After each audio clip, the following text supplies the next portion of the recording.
And I think recording the automated voice came. Okay. So good to meet all of you here today, and thank you for giving me this opportunity to meet and get to know when we are in the process of learning. Definitely. Let me know if when you're able to see my screen, please. Yes, ma'am, it is visible. All right, thank you. Okay.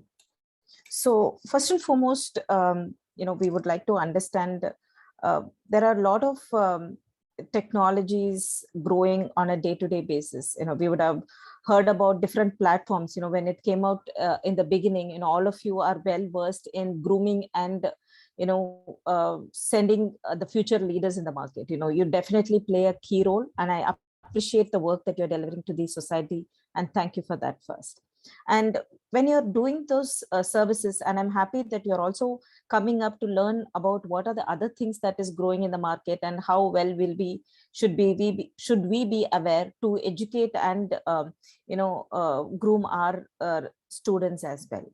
Okay, so for the first core topic that we're going to be covering and knowing about is about data protection and its importance. So data protection and importance, before we get into that topic, first and foremost, data protection is one of the core component under cybersecurity. Let's know about security first. What is security and where did it come from, and how it's going to be helping us, and why do we need cybersecurity in the first place, right?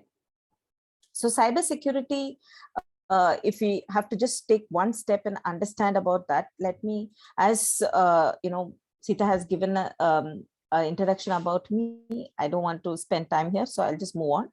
So cybersecurity is definitely, to be in simple terms, it is protecting the information, protecting the assets of our, of the place that we are working in, of our organization or the university or the college that we are working for, right? And it involves a lot of, devices, the data that we are working on, all the information needs to be protected from the external threats or the cyber attacks, which, keeps arising on a day-to-day basis, right? So what is the cybersecurity composed of? Okay, just taking from the preliminary, what does it revolve around is three main components, that is people, process, and technology. So, what are the roles that is played by them, and why is it important for us to understand how is the security culture is being built?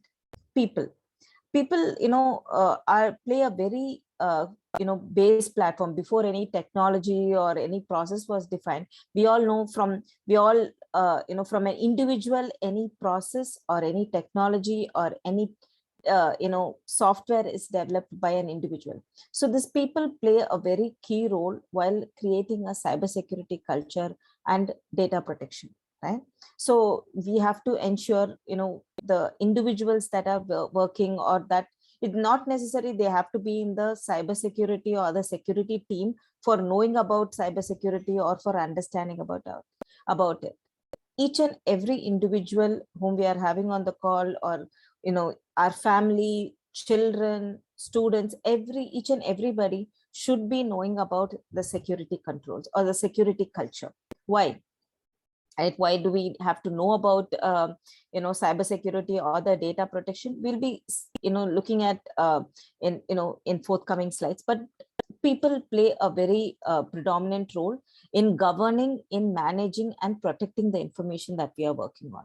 And only people will not help, right? There has to be a process that needs to be defined. Or for example, if you take even in an university, it is not enough we only have the lecturers or the professors. We also need to have a governance in place. There should be a well documented agenda. There has to be a complete timetable for the entire year for grooming our students, right? There has to be a proper process. Tomorrow, I'm working for GAPS Technologies today. Even if I'm not if I'm there or not, the functioning or the functionalities within the organization should not stop. It has to be operating, right? So definitely the processes that needs to be defined is very important for the management, is very important for the entire world or globally, for the processes to be in place that needs to be followed, that needs to be that acts as a guideline, that acts as a guideline for us to follow and keep our information safe and secure. And third, it's not only the people and process alone, meets the expectation. We can't be, as we are managing humongous data on a day-to-day basis. When we are talking about our, we'll take from the small level, from the university also, there is a huge list of resources or huge list of students information that we store in our network, right? It's not like a 1 or 2 years. There would be a retention period, a period for which you would be storing the data, be it their mark list or be it their personal details, be it their sensitive data, that would be stored in your network, which is very important in nature, correct? So if you have to safeguard them, people or process needs an application or a tool to safeguard that, to protect the information or to store their information. That's where technology came into picture.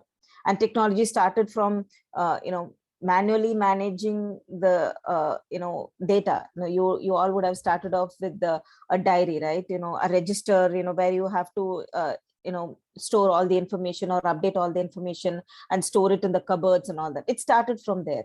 And slowly, as the technology is growing, it's not only with the applications or the tools that we are using currently, but we have gone to a level of artificial intelligence or IoT, machine learning. There are different technologies that is growing, to ease our, pressures, or the kind of, lot of data that we are working on, and protecting that information. So if we have to, bring up that change in the technology, change in the way that we are working, definitely there is a technology or tools that is required for us to utilize and make it more effective. But as it grows, there is always vulnerabilities, which is accompanying as the technology grows, right? So it is not only we are happy, yes, we have got some easy means of storing the data, easy means of protecting the information. That alone doesn't meet the requisites, but also how do we protect the information that we are storing, protect the tools that we are working on, protect the applications that we are working on, plays a very key role, right? So having said that, cybersecurity and data protection revolves around three key components, which is people, process, and technologies, to set the foundation. Now, we all would be, wondering, yes, there is, we know what is cybersecurity, but how does it attack? What is data protection, and what are all the different types of cyber attacks we are talking about, and how do we know what is happening in the market, right? So there are different means of, cyber attacks that is happening on a day-to-day basis. We all have definitely, as a grown-up, matured, profession that we are doing, there are different accounts that we have, irrespective of having our own email accounts. It might be Gmail or Yahoo, and we'll have our accounts in public media, be it LinkedIn, Facebook, or Insta. We all have our IDs created, and on a day-to-day basis, we are seeing a lot of information, right? A lot of news that is popping up, including our newspaper. At least one or two, there would be, you would be hearing about the news, be it, there is a ransomware attack that affected in so-and-so organization, or there is a cyber attack, there is an incident that happened that exploited the entire company. The company was shut down due to this cybersecurity incident. Or there has been, the data, the healthcare data. We all know the amount of data that we submit, and that is maintained by the hospitals as well, that we go on a day-to-day basis. It's used, or it is utilized by all of us. The data that is stored in the healthcare industry is humongous, especially in this COVID period. So there is, if the sensitive data that is present in the hospitals is lost, there is a huge impact to, the not only the repetition in the market, but also the predators or the cyber attackers or cyber criminals that we call are hunting for information, especially our personal information are getting sold in big time in dark webs. Okay, in dark webs, initially it started with $30 or $40 per individual data. We called it PII, which is personally identifiable information. Okay, this information is so wanted or need in the market that the predators hunt for the personal data to be sold in the dark web. Now it is raised from $30 to $40 to $350 to $400 per individual data. So with this the amount that you see is per data, it is getting sold in the market. The importance that we have on each and every individual's data, right? So what are the different types of attacks and what are the weaknesses that we have, which is affecting us and exploiting the data that we are owning?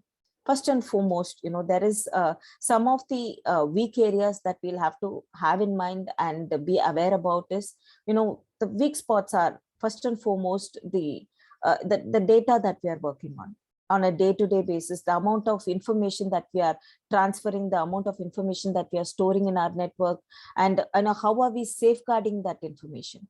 Just having it in a system and locking the system is not going to help, because the predators are so super intelligent. We might be knowing, we might be assuming, I have a password protected system, nobody can access, but those are the old stories. We can't live in the old legacy system anymore.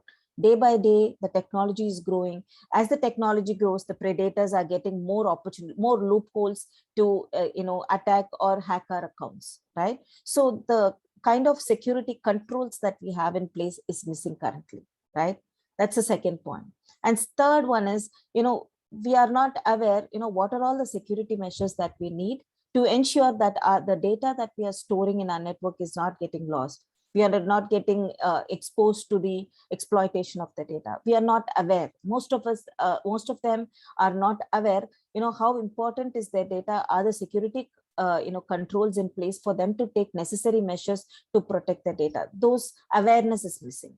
So these are some of the open gaps which is globally accepted, which needs to be relooked into by all the organization, not only all the organization, but also by all the universities, schools, and the individuals as well.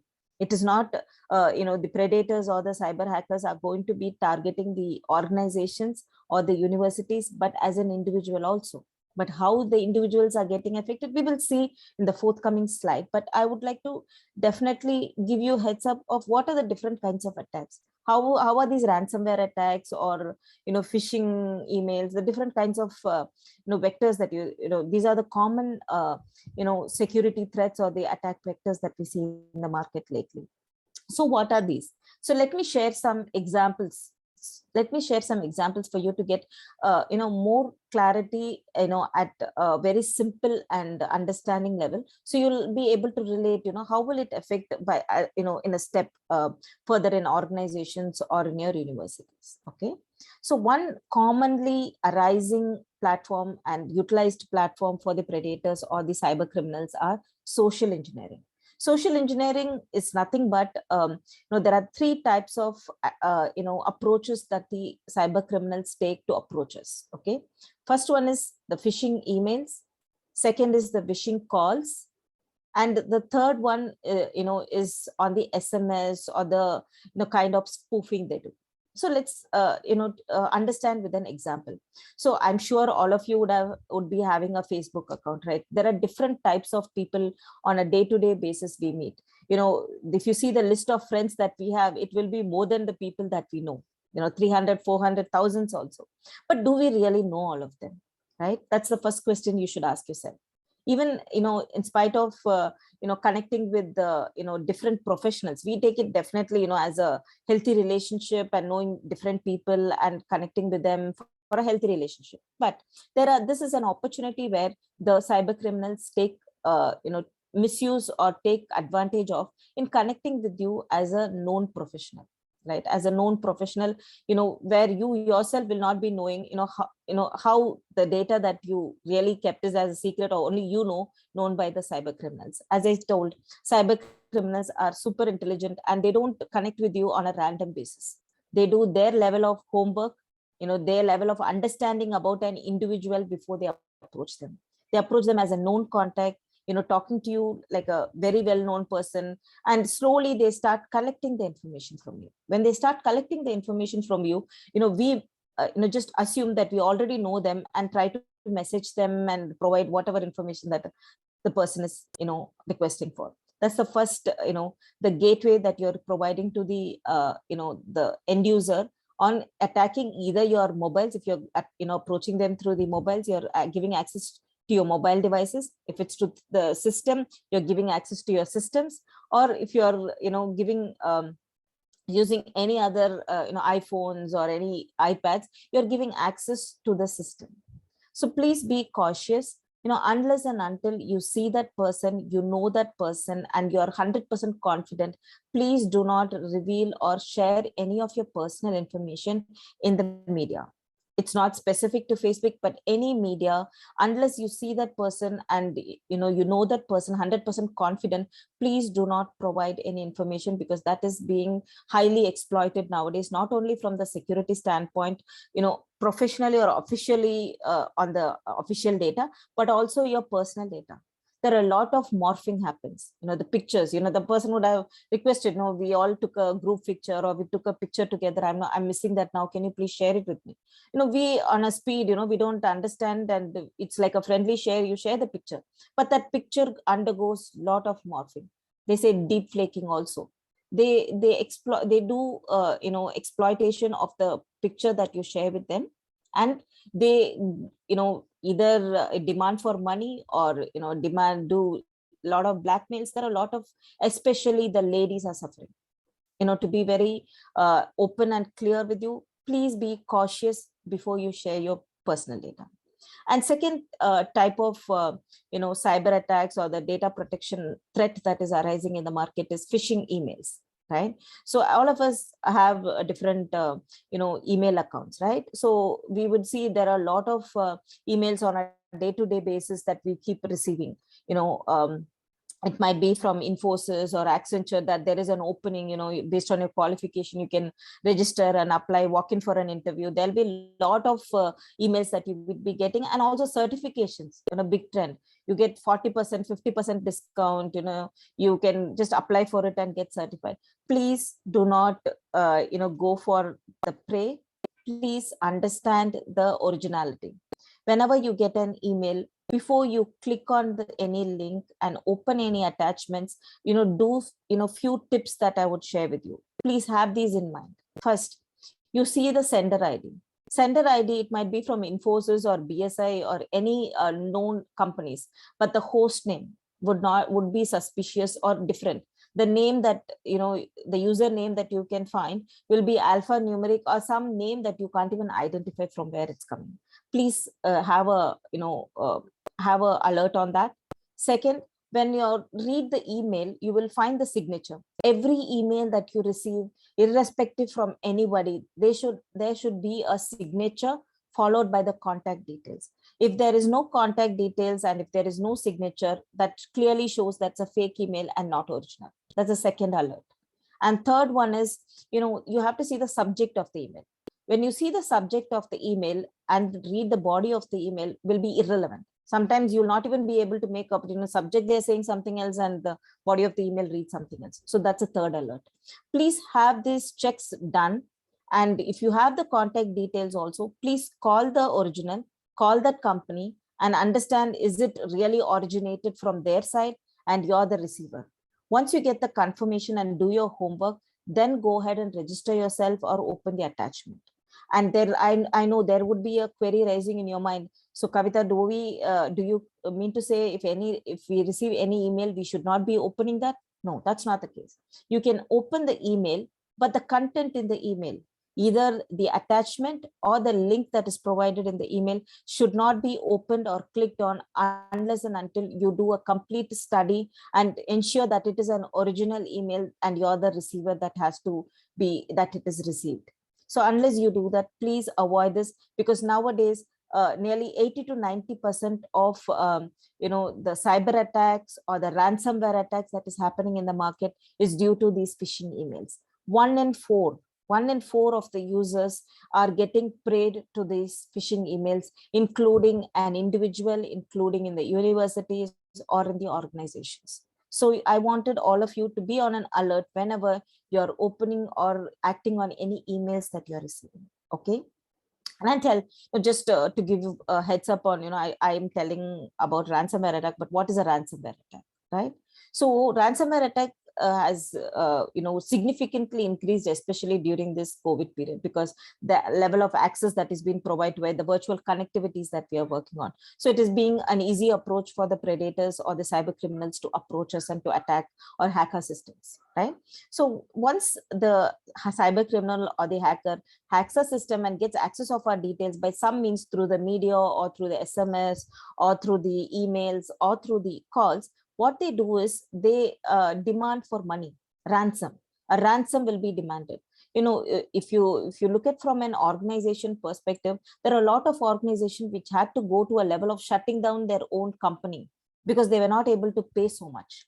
It's that level of ransom, or the amount would be demanded, and you lose the reputation in the market, your data is exploited or lost. We don't know what will be the impact when this data is going to be exploited or sold in the market. There are a lot of complications that is present by a small mistake that we do, by clicking on the link or opening the attachment or providing any kind of information to our unknown person without verifying their background. So I want you all to be aware and cautious about the data that you're sharing. Okay. And one other example I would like to share with you is a wishing call. So what is a wishing call, right? That has definitely increased, and you all should be receiving at least 1 or 2 calls per day from unknown people. Half the marketing call we can recognize sometimes, and sometimes we're not even able to understand, are they trustworthy to go ahead with the conversation, right? So the picture that you see over here, from the caller to the receiver, there is a network that is formed, a private network that is established, right? So when there is a call that is happening, please be cautious and remember, the person who is calling you is known, and whatever discussion that you are prolonging or continuing with them serves a purpose and trustworthy for you to even talk to them first and foremost. Okay. And there would be calls where they start off very friendlily as a known contact and keep you occupied without knowing how much time you're spending on the call. And some cases are, they will start off very casually and then end up in arguments where, on a fighting mode, you don't know what you're talking and how much time it is taking for you on the call. So the amount of time that you spend on the call gives an opportunity for the predator, that his counterpart that you see over here, to intrude the network, to get into the gateway or get into your mobile phone. We call that mobile threat, mobile device threats that we are facing nowadays. We get access to your phones and try to hack the information that you're storing in your phone. It might be your photographs, it might be your very restricted information that you see only you have in your phone locked, but you're giving a gateway to the predators. It might be the access to your own cameras, taking pictures of you even without your knowledge, once they get access to your phones. Okay. And it might be your credentials as well. What we do usually in our phones, only for us to remember our passwords or account details, we open a notepad, we type all the information, all the secret information, hoping that we are having it only for ourselves, and lock it and keep it to ourselves. But it gets broken, it gets hacked when you're giving access to the callers who are trying to keep you occupied on the phone to intrude your network. But how do we avoid that? Do I have to shut off the phone, or what is the time taken for them to intrude our network? That will be the question I know running in your mind, right? So whenever you receive a call from someone, it takes a minute for them to enter into your phone, or to try to exploit or get into your network. So within a minute, you will have to understand, is this the person that I'm talking to is known? Is it really required for me to continue on the call, or end the call very politely? Please keep in mind, don't abruptly or with any vengeance or any kind of rude tone end the call, because the vengeance will lead to other complications where the predators can use other opportunities to approach you. So please always, even if it is known or unknown contact, just understand why they have called you. It will take 30 to 40 seconds for you to understand what is the intention, right? If you're, how you can help them, or what is required from your side. Once you understand, you just politely end the call within a minute, stating, sorry, I'm busy, I'll get back to you, and end the call and block the number immediately. if it's unknown and you suspect something, but never end it, rudely or abruptly, or extend the conversations without understanding their intentions. Okay, because wishing calls is a big threat that is developed in the market on hacking the mobile devices to get their personal data and occupy their personal space. So please be aware about it. Okay, so moving on, one important place where passwords, different passwords that we keep on a day-to-day basis, including be it our mobile phones or be it our Gmail accounts or Facebook, LinkedIn, different places where we have to manage our credentials. So what we do is, usually to remember it easily, we keep some easy passwords so that you will not forget, failing to understand that it might be sound easy and you might be remembering, but you are giving space for the predators who are super intelligent to hack your systems or hack your account very easily, because as I told you, they will not approach an individual without knowing about themselves. After understanding your likes, your dislikes, more than you know about yourself, they know you. That much of information they gather about you, which will be easy for them to use the permutation and combination using your favorites to hack your passwords. For example, I'll tell you, you would be, what do I say? So you would be going to Hyderabad or, to Goa, your family might not be knowing, right? Someone might not be knowing. And you would be go with your friends or with your family, not revealing to other people around you. You'll go there. But I believe you would have seen a lot of times, you would have even be surprised, you will receive a SMS. There is there is a sales going on in so and so place, please visit to get the best out of it. So how do they know? How does your how does the GPS or Google know about where you are and what you're doing and which location you're present in currently? It's on both sides you have to look at. One is on the technology growth, where the GPS shows where where you are for the safety of the individual, but the other side, where the predators can misuse the technology and know about your belongings, your personal requirements, your aspirations, and break your passwords or intrude your networks without your knowledge. So please be cautious about the passwords that you're having for your respective accounts. And it has to be so difficult, even you yourself will not be remembering. It has to be set so difficult. So there'll be a question coming up in our mind, right? So what happens, what if I forget my password? You want me to reset every time, or what will happen if I'm going to forget, right? Definitely understandable. There is one do's and don'ts. Do's is, it is equally, your personal data is equally as important as your own jewels. We, as jewels or crown jewels that we call in the corporate language, that the personal data is so much important and so much secure that you have to actually, as keeping the jewels in the locker, you have to keep this write it in a paper and keep it in a very safe and secure place where only you will have access. Not on the electronic devices, not on your mobile phones, just typing and saving it in your system or your phones. Definitely not on electronic devices, please. Write it go back to the paper pencil, write it in a paper pencil, in a paper, your login credentials or whatever important information you feel is important for you to remember, and not storing it anywhere else other than in your own cupboard or in your own safety place, like you keep your jewels, where only you will have access to. It has to be kept in such a place, because that much is the importance of the personal data, where nowadays the predators are hunting to occupy onto the misuse. So why am I so much worried? What will happen? I'm not using so much of important data. I don't have any information with me which I can if it is shared, there will be any issues. There might be a lot of questions rising. Why are we giving so much of importance to the data of our personal data, especially, right? So let me give you an example. There is a terrorist in Chennai, okay? Then he doesn't have an identity, right? He can't use his identity as well. If the predator or the cyber criminal is going to give him a big list, here you have all the personal data of so many individuals. You pick up anyone you want, go submit it, and take your either it be a mobile connection, either it being buying a plot or buying an apartment or doing any kind of illegal activities. Your proof is getting used over there illegally tomorrow, if there is any consequences that has to be faced, it is not going to be the X, Y, or Z, the terrorist, or anybody who is going to be questioned. End of the day, it's your data. The proof talks more than your verbal conversations, correct?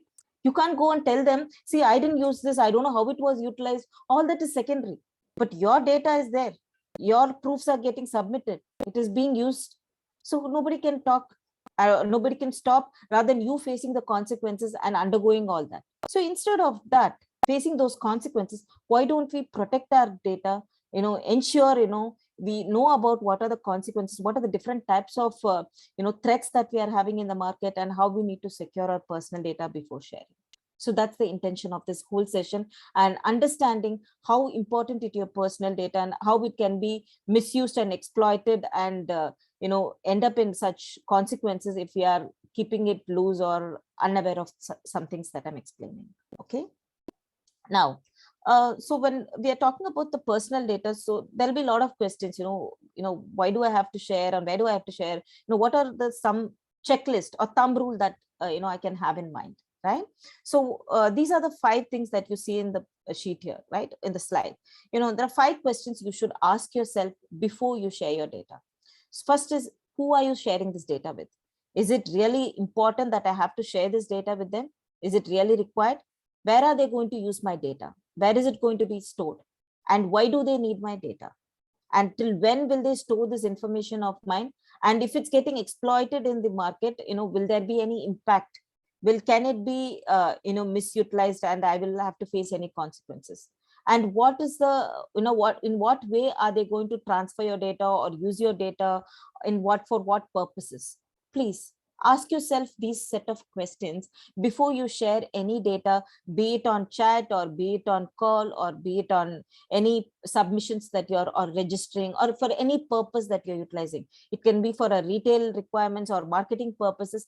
Please ask these questions to yourself before sharing the data, because it's so important that you know what you're doing and why you're doing and how you're doing and for what purpose you're doing, please. Okay. And this is a small, incident or a data breach management that we can do, be it in a school, or be it as a parent, or be it as a professional. You have to be aware about how do you manage the uncertainties in case if you're facing any incident, you're suspicious about something. Now, how? Let me build a scenario here.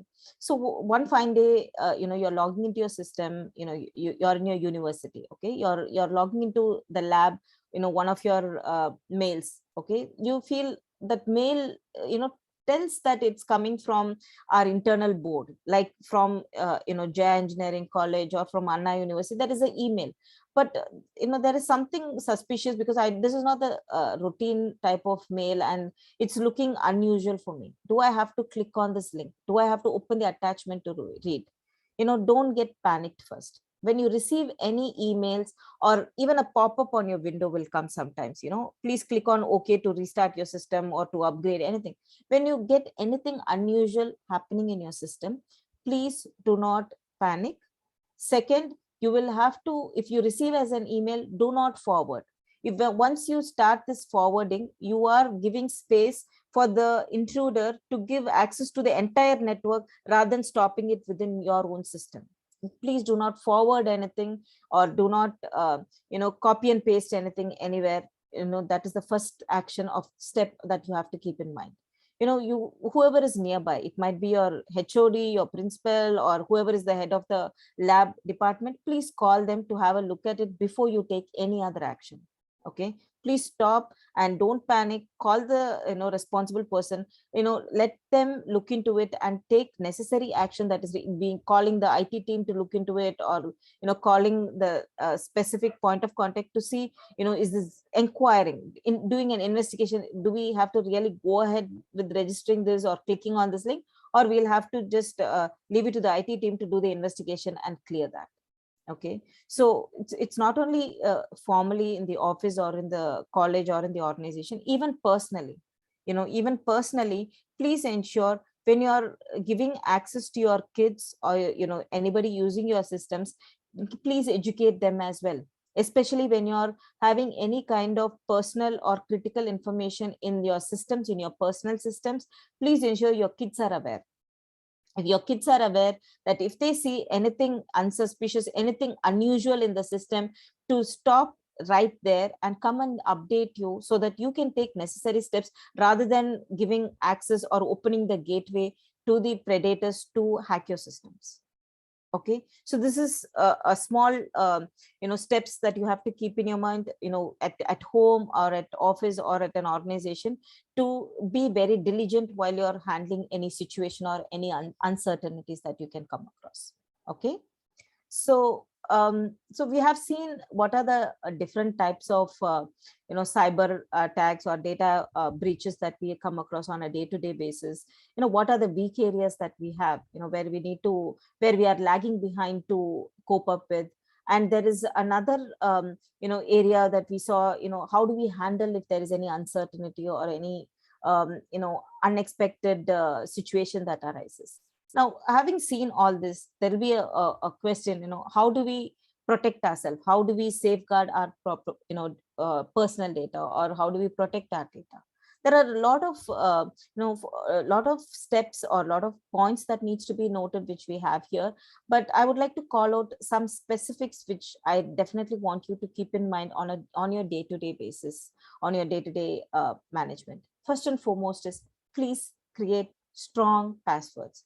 That is the foundation, or that is very, very important, on a day-to-day life, with the various number of accounts that you're managing on a day-to-day basis.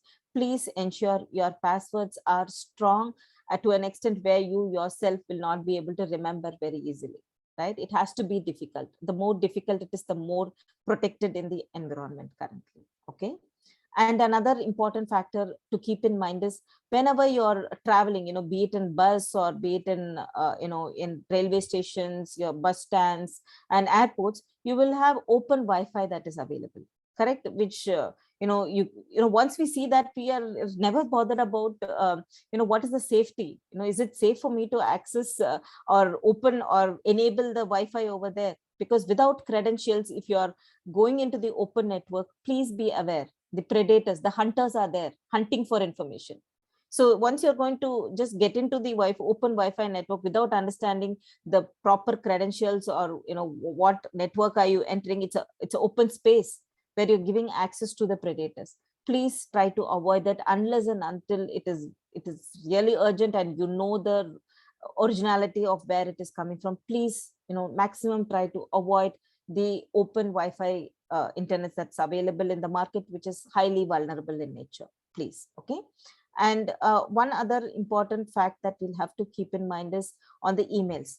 Whatever emails that we are receiving, please, think before you open, think before you click on any links or any attachments that comes part of the emails. Please keep that in mind, because it's very important that we don't open the gateway just by missing to understand what is the origin and what is the intention of the email that you have received. So please keep that in mind. Okay.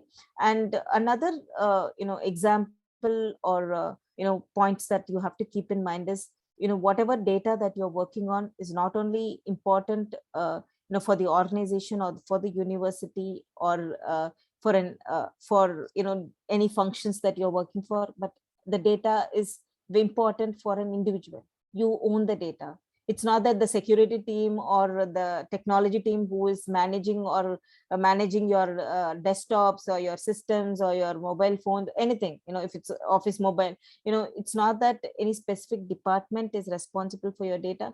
It is every individual who is working and who is working on the system or on the phone or on the network. Each and every individual owns the data, and we'll have to keep that in mind, that the owning the data by every individual is important. And I've also told you how much it is getting exploited in the market. So it's always important that you keep in mind this importance and take necessary actions to safeguard the information. Okay. Now, let's take a minute and talk about personal data. So Kavitha, you told us about a lot of exploitation, a lot of threats that is available in the market. So how is our government helping us, and what are the actions that they are taking? So as I told you, the consequences that we have to face when the personal data is exploited, the government has definitely accounted, and they have taken this into consideration. They're coming up with a personal data protection bill.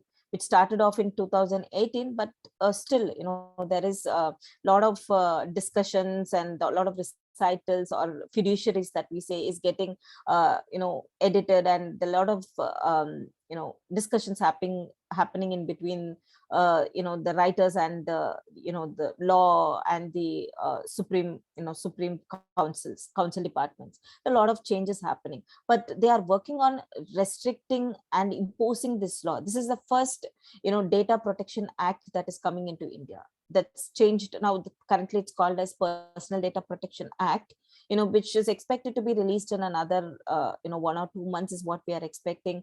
In the fact of going through this pandemic situation, this personal data act release has taken some time because of the open environment that the organizations or the universities had to be connected in virtual environment, so which is more vulnerable in nature. But we can't impose an act when we are forced to work in such an environment, right? So this act was on hold for some time. As now we are returning to normalcy, this protection act is definitely getting imposed and definitely coming into India. So once it comes to India, if the data is getting exploited, or your data is thefted, or any misuse of your data is identified, if an individual is going to raise a concern, whoever, it can be on a retail market, or it can be on any company, any organization, anyone, that the penalizing amount is not a small amount. It's like 2 crores to 15 crores. It's not 1 or 2 rupees. That much is the penalization that they are coming up with. The penalty is high, so that much of importance they are giving to the personal data of every individual. So having said this, the individual should not assume, okay, if I raise a concern that so and so has exploited my information, or they have used my information without my permission, so will they be paying the penalty? No, that's not an easy job, because whenever there is a data breach or exploitation of your data, a concern is raised by the individual, there will be an investigation. If the investigation, to such an extent, the CBI, the CBI, the council, everybody will be involved in doing the investigation, finding out the root cause and what was the issue that happened, and what impact that it created. And in case if this wouldn't have happened, how what could have been saved. A lot of investigation will happen before the penalty comes into picture. So so why I have to say this is because there are a lot of cases. The more we are going to take advantage of the law that is getting passed and simply go ahead and raise the report, my data is exploited, so I'll get a penalty amount. Please be cautious that it can end up in other way, or as well, in taking action on you if it's going to be fake. Unless and until you raise a concern of your data being exploited in the market, it is very, very helpful keeping the citizens in mind. They want to protect your data, and they brought in this law. They're bringing this law for their data protection, right? But we should not be misusing the capabilities as well. Okay. So having said that, one small on a day-to-day basis, we are using something very, very frequently, right? What are we using? And other than we in the class working or doing some other activity, if we are free, that's the only thing that we are completely influenced by. What is that? Mobiles, right? Mobiles. There is not even a single person who is without a mobile, who is not getting influenced by the mobiles nowadays, correct?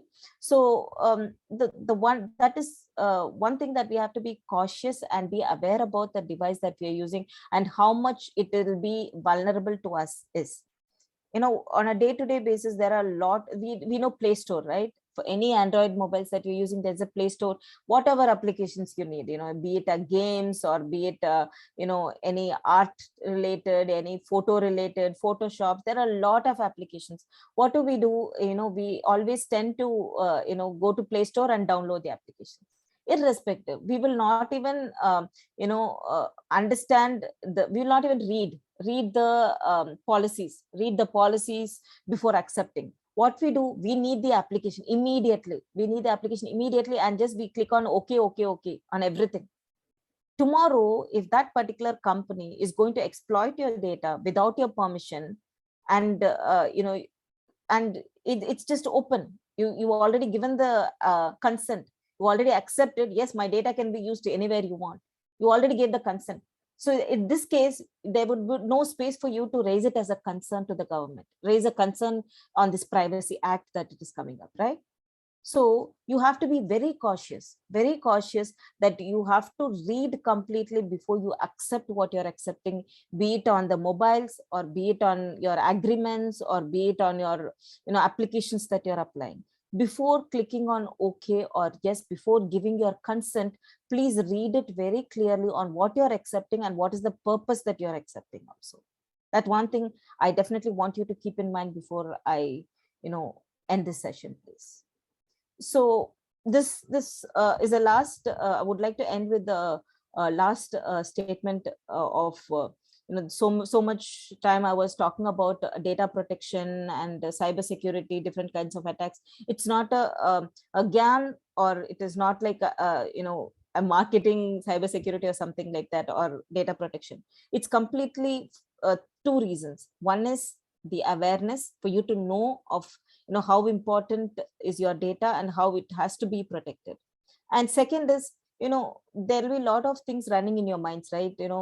Currently I'm working in this this university. What do I do if I have an interest in the data protection or the cyber security platform? Where do I have to start from, and how do I start? Can I get into this platform? Can I study? Do I have an opportunity? Correct? Definitely yes. It is a huge platform where there are different levels of opportunities in cybersecurity. Data protection is one of the key component, or which is booming in the market, definitely because of the level of exploitation of data that is happening. There are other areas in cybersecurity, be it from your governance to your risk management to compliance related activities, doing IT audits, doing regulatory standards, learning about privacy acts, building your career in privacy.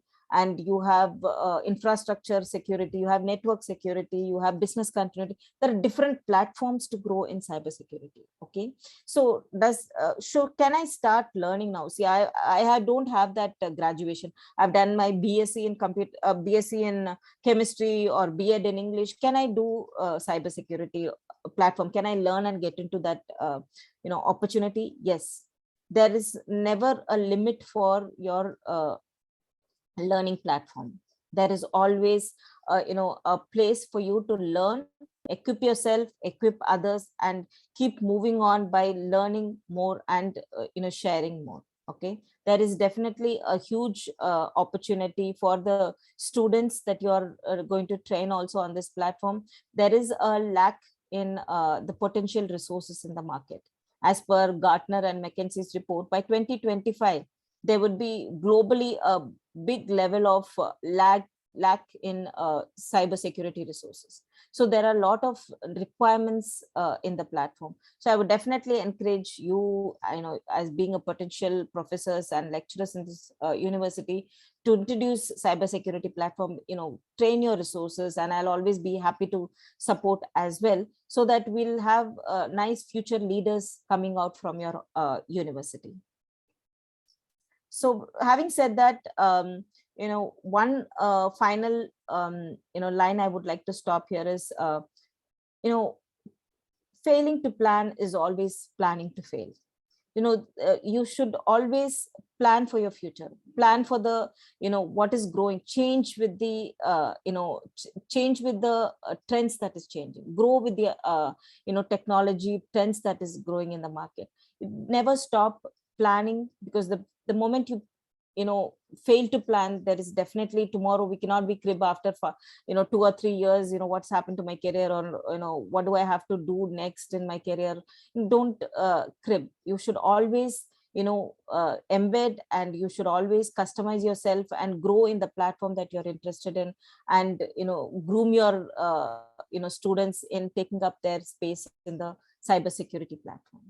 Thank you. And that's it from my side. I'll be happy to hear if there are any queries. I want this to be more interactive rather than being one person. I think I've spoken for quite some time. Would be happy to hear from you, team. Any queries?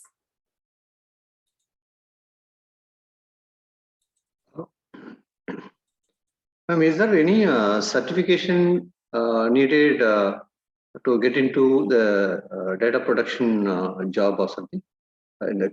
when you take it as a career. Is it any data protection certification is a mandatory? Okay, so that's a good question. We have, a lot of certifications in cybersecurity, but to start off with, ISO 27001 is the base for any domain that you want to pick up under cybersecurity.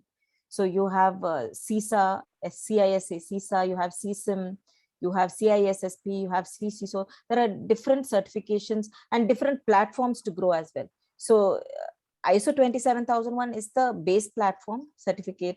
And after doing that, if you are interested in, access controls platform or digital identity that we call, you have different set of certifications there. You are interested in governance, risk and compliance, different set of certifications like ISO 31000 for risk management course. There are different courses available and different certifications. So what you have to do, taking this as an opportunity in the weekend, try to Google, try to see, what is the platform that you're really interested in growing and equipping yourself. And I'll be happy to support and, guide you wherever required. Is there any other doubts or query?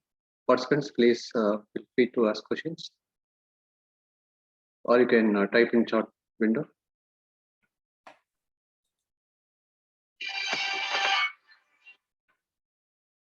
Please feel free to ask. It's an interactive session. That's why, I wanted time for at least half an hour for interacting. So kept it, short and crisp so that I can talk to you and understand your queries, not necessary from only cybersecurity or data protection platform. Also, if there is any queries that you want to know from, the latest trends and technology, also please feel free to ask.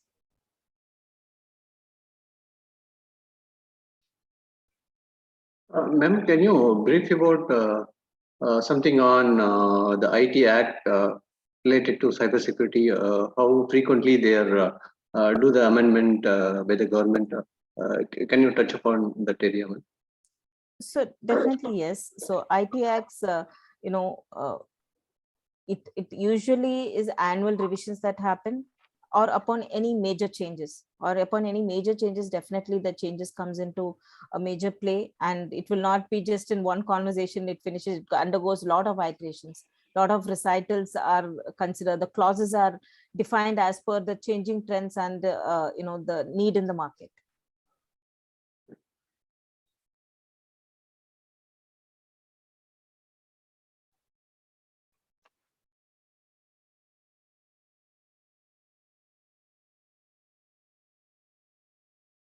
There's a query. How can I show the progress of kept the data safe in my journal paper? If I could get to understand better that question, please.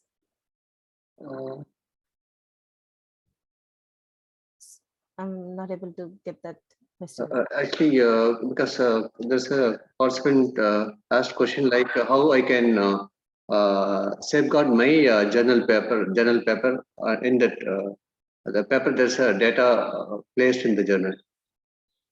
I think. So do you mean to say you are going to write a journal, and journal maybe for a newspaper? Is that what I could understand?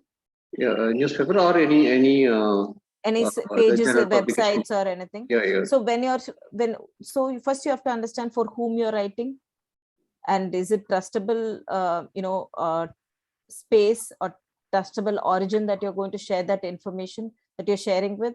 And once you know the origin and the confirmation on the place that you're going to transfer or to share your information with, it's fine. But unless you understand the base or the foundation or the origin of that email that you're going to share with, or the courier that you're going to send, the address as well, you have to be cautious of what information that you're providing. Do we have to really provide that information without understanding the origin?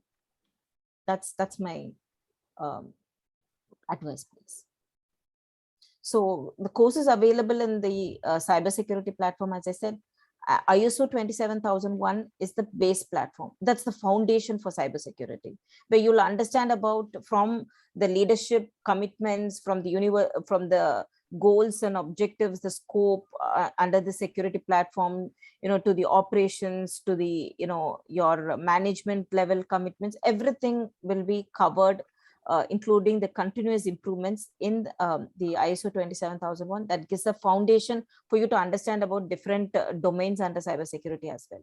Once you do that and you familiarize and strong in that, you have to decide which domain are you interested in. As I was saying, is it going to be GRC, that is governance, risk management and compliance, or digital identity, which is access controls related, or infrastructure security, which is related to, which comes up with the network security or mobile device management, or SOC operations, or business continuity, that is more of, business resilience, managing the business resilience within your university or the organization. Different platforms are there. Which platform you want to equip yourself? We have different courses around that. Just another question. What about the job opportunity for freshers in the cybersecurity domain in the industry? So there are opportunities definitely for the freshers.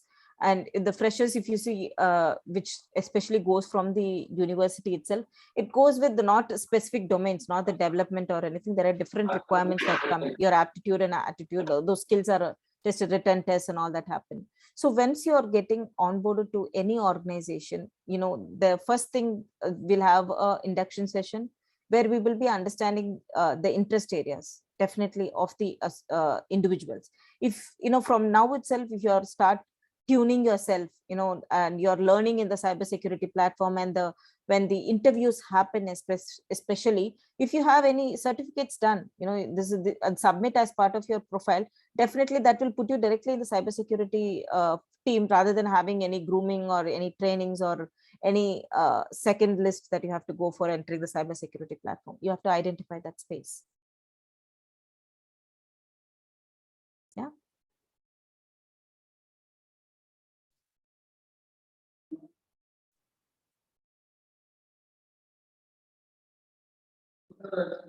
Okay, so you can definitely take up a PhD in cybersecurity. There is MTech, there is MSc, there is a lot of courses that is available for excelling yourself in cybersecurity platform. The platform that you want to choose, should be decided by you. Nowadays a lot of them are going with AI, artificial intelligence, doing artificial intelligence, be it MTech or PhD. And some of them are doing in machine learning, some of them are doing in IoT, and some of them are doing in complete cloud security. So you'll have to decide which platform you want to grow in. Based on that, you can definitely go in for PhDs or MTechs. So thank you very much, ma'am.